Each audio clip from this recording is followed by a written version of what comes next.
Assalamu alaikum everyone. My name is Hasan Nadeem and I'm from Pakistan.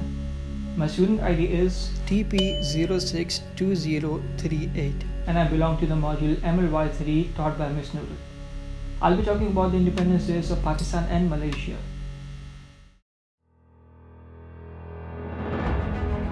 Pakistan gained independence from the British rule on 14th of August 1947. In the background, during an All-India Muslim League session in 1930, Muhammad Iqbal, a poet and philosopher, introduced the idea of a separate nation for Muslims, known as the two-nation theory. In another session in 1940, from March 22nd to 24th, All India Muslim League rejected the idea of a united India and endorsed the two-nation theory. The Lahore Resolution was drafted and passed on the 23rd of March 1940, which ultimately became fundamental for Pakistan's independence. The efforts for independence were spearheaded by Muhammad Ali Jinnah, also commonly known as Quaid-e-Azam, a barrister and leader of All India Muslim League from 1913 to the day of formation of Pakistan, 14th of August 1947, and later the first Governor General of Pakistan. Earlier known as British Malaya, the states came together in 1948 to form the Federation of Malaya that consisted of 11 states. The federation achieved independence on 31st of August 1957. The federation was reconstituted as Malaysia in 1963 when it united with Sabah, North Borneo, Sarawak and Singapore. The efforts for Malaysian independence were led by Tunku Abdul Rahman, the first Prime Minister of Malaysia.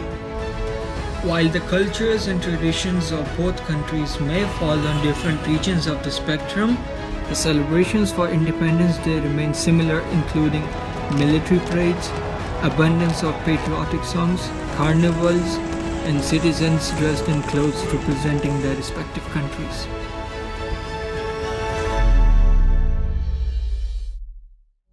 And with that, I conclude my assignment.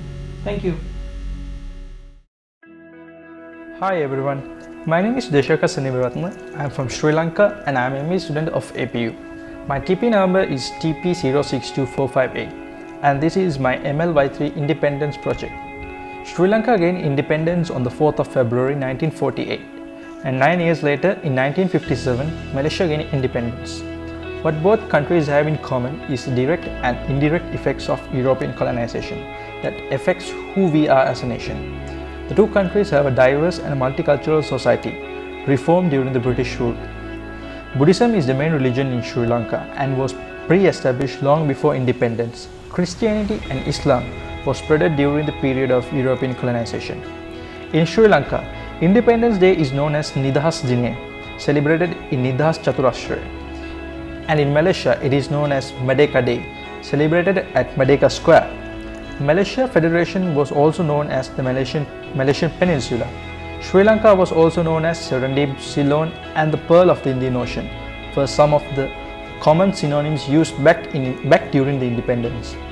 And today both countries are known as Commonwealth nations since independence from the Brits.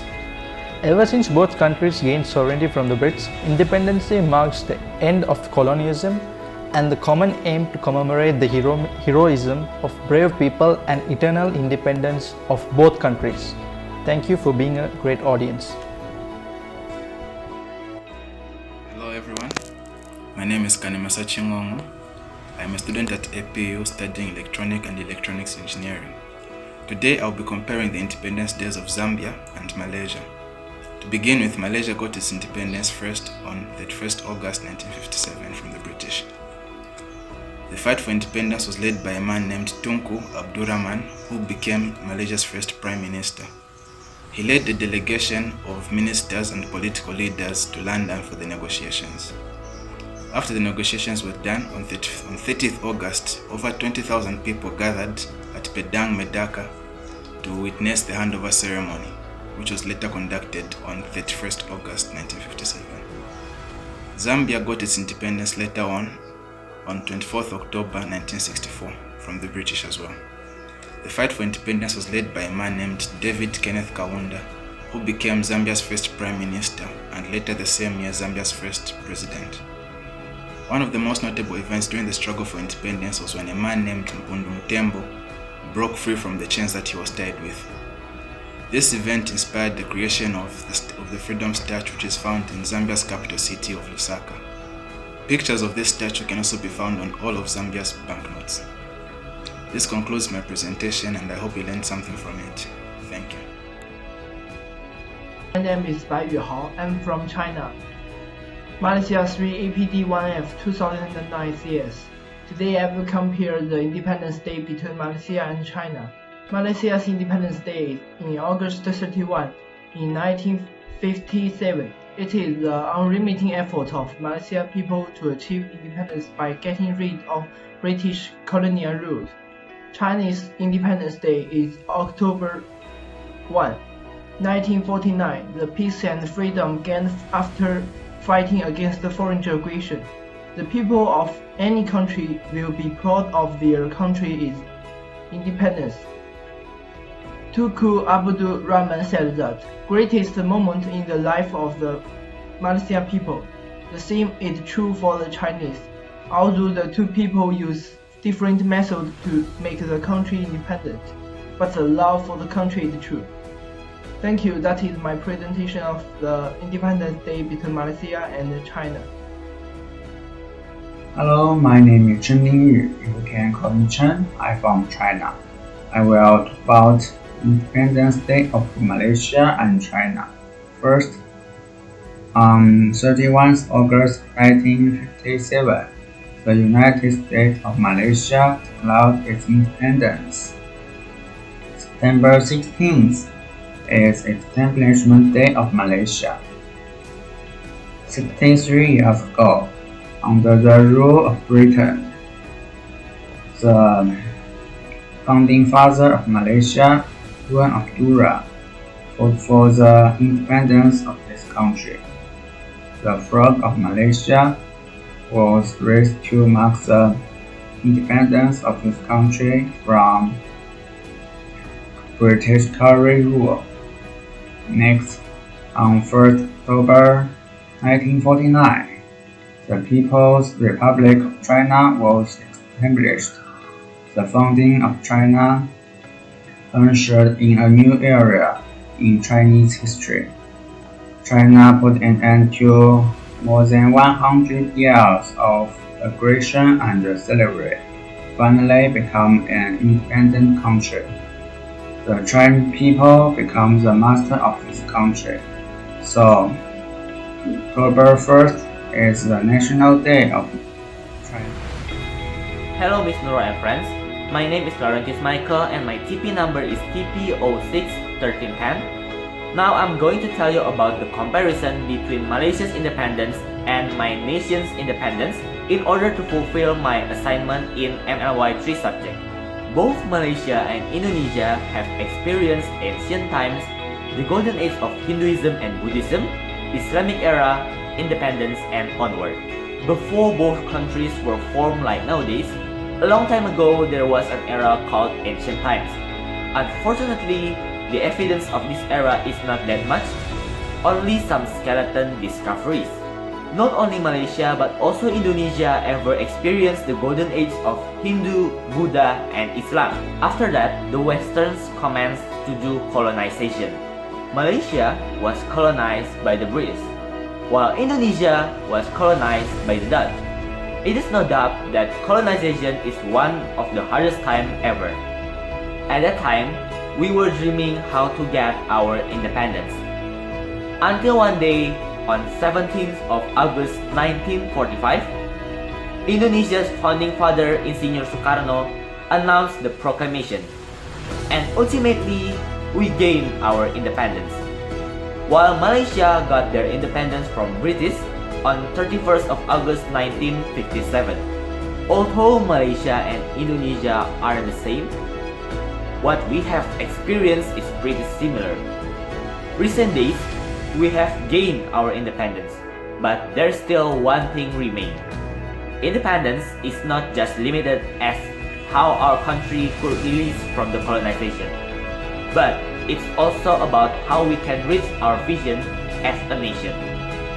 Thank you. Hello, my name is Jason Jonathan Thomas. I'm from Indonesia. My student ID is TP061807 from the MLY3 model. My topic is the comparison of Independence Day in Indonesia and Malaysia. Historic of Malaysian independence, starting from the Federation of Malaya. The Federation of Malaya was the stage for negotiation between the nationalists and the British Empire toward an independent Malaysia government on August 31st, 1957.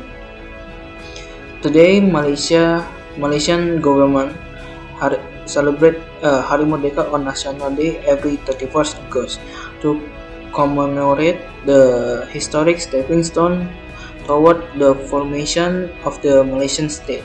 And if we talk about Independence Day in Indonesia, Indonesia was colonized by the Dutch for 3.5 centuries, but Indonesia managed to expel the Dutch from Indonesia with Japanese help. After Indonesia's success in expelling the Dutch, Japanese colonized Indonesia for another 3 years, then the Netherlands. So that the creation of Indonesia heroes who wanted the Independence Day in Indonesia such as Sukarno, Muhammad Hatta, and Budi Utomo.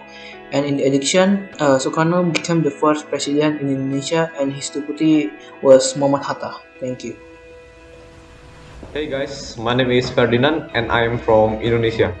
My student ID is TP062635 from module MLY3. Today, I'm going to give a short comparison between Malaysia and my origin country, Indonesia, about who gave these countries independence. Indonesia liberated itself without a proper preparation. On the other hand, Malaysia made careful preparations to welcome the handover ceremony. In fact, initially, Sukarno, our first president and our first vice president, did not declare the 17th of August as our Independence Day. It was the day before the independence, which is 16th of August 1945. The leaders decided to declare the independence the day after. Meanwhile, in the history of founding of Malaysia, the ceremony for handing over power from Britain to Malaysian Federation was well prepared at Kuala Lumpur. Hello everyone, I'm Anjani Udayana, TP061651, enrolling on the Computer Science program from module MLY3. In this moment, I would like to explain about the differences in how Malaysians and Indonesians celebrate their Independence Day. Every year on August 17th, Indonesia celebrates their Independence Day. On 1953, it was made a national holiday by Indonesia's first president, Sukarno. Flag ceremony is mandated to be held by every institution, corporation, or schools in Indonesia. But the most special one is being held at Merdeka Palace by the current president at the time. It is held at exactly 10 a.m. and it is made to reenact the Declaration of Independence, and it's broadcasted nationwide through television and radio stations. After the flag ceremony in the morning, people usually organize games and competitions in the afternoon. It is known as 17-belasan, or in English it translates to the 17th. Kerupu eating race, Panjat Pinang, and Ganisik race is among the most popular competition on 17-belasan. Parades and carnivals take place in the streets, in cities and villages across the nation. In the parades and carnivals, they usually wear traditional clothes like this one. The parade and carnival usually feature marching bands, decorated floats, and people dressing up in traditional costume of various ethnic groups of Indonesia. On the other hand, Malaysia held an annual parade every 31st of August called the Hari Merdeka Parade. Since independence, the event has usually been held at Merdeka Square, which is the original site of the Independence Parade. However, lately, the federal government has favored holding it at Putrajaya, which is the administrative center of the government. The human graphic display is one of the many regular features of the parade, together with the mass presentation by members of Soka Gakkai Malaysia and Selangor Department of Education, dressed in the colors of the national flag, forming different displays in the ground, as well as the multiracial percussion component. At Merdeka Square, a stage is set for the guests and the governments and military personnel and officials in attendance. The Prime Minister of Malaysia and the Deputy Prime Minister of Malaysia are also there at this time, along with the Royal Malay Regiment, or another military unit of the three services of the Malaysian Armed Forces, prepares to fulfill its duty as the Guard of Honor Company, with a military band joining them. My name is Anjani. I'm from Indonesia. My student ID is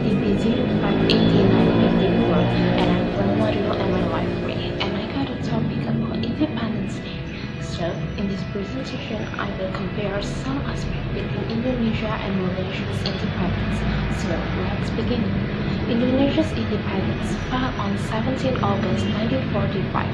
This event was marked by the reading of the proclamation by our president at that time, Mr. Insinyur Soekarno, at his house at 10 a.m. in the morning. That continued with the raising of our national flags, which had sung by Mrs. Fatmawati, who was Mr. Soekarno's wife. Then the audience sang our national anthem, Indonesia Raya Song.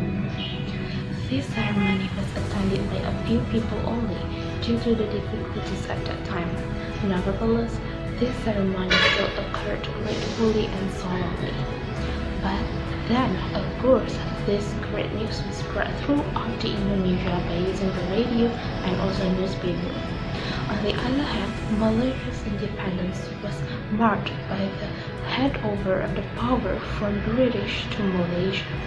Then, on 31 August 1957, the independence was held at Stadion Merdeka in the morning by the reading of the proclamation of the independence by Tunku Abdul Rahman as the Prime Minister at that time, then continued with the raising of Malaysia's flag, accompanied by the singing of the national anthem as well. Then this ceremony was filled with full of joy, with the presence of thousands of people, and even attended by some other representatives from other countries. So that's all. Thank you. Hi, my name is Idris Amani. I'm from Afghanistan. Student ID TP057111 from module MLY3. Today I will be talking about Independence Days of Malaysia and Afghanistan. Malaysia. The day commemorates the independence of the Federation of Malay from British colonial rule in 1957. Malaysia was formed in 1963 when the former British colony of Singapore and the East Malaysian states of Sabah and Sarawak joined the Federation of Malay. This event is marked as a Malaysia Day. Afghanistan. Afghan's Independence Day is celebrated as a national holiday in Afghanistan. This 19 commemorates the signing of the Treaty of Rawalpindi in 1919, which gave Afghanistan complete independence from British rule after 3 wars. Treaty on relinquishment from projected statehood. Treaty granted a complete natural relation between Afghanistan and Britain. Thanks for listening.